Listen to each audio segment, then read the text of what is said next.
Well, it has several implications.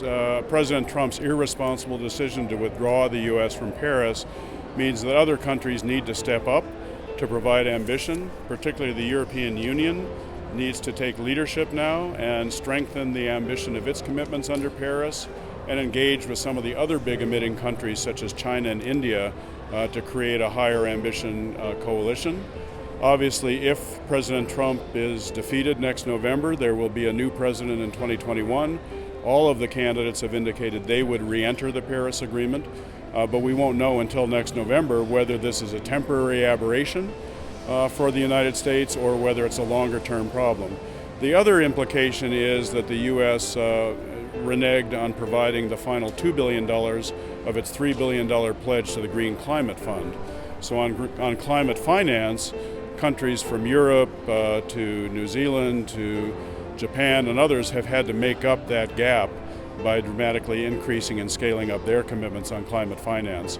The good news, though, is at the subnational level in the United States, a growing number of states, cities, businesses, investors, and others have been saying we are still in. We intend to meet the U.S. obligations under Paris, and they are doing their best to do that.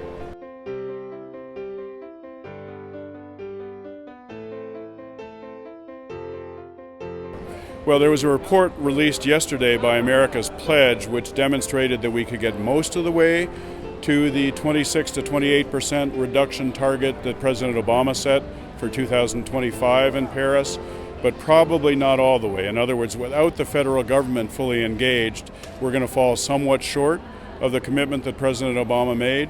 But they can make up that difference partly after 2025 and the run up to 2030.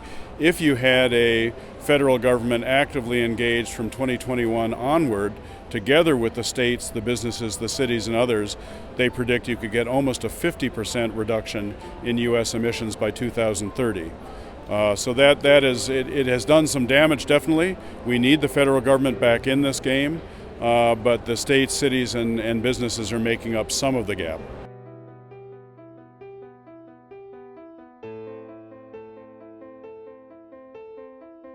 I'm very confident, based on what we've heard from President von der Leyen and Commissioner Franz Timmermans here this week. Obviously, they have to get agreement by the 28 member states. They have the council meeting tomorrow and Friday in Brussels, where this will be on the agenda. We hope they will make some announcements coming out of that on their long-term net zero goal by 2050, but they also need to indicate as soon as possible their intention to increase the 2030 emissions reduction target for the European Union.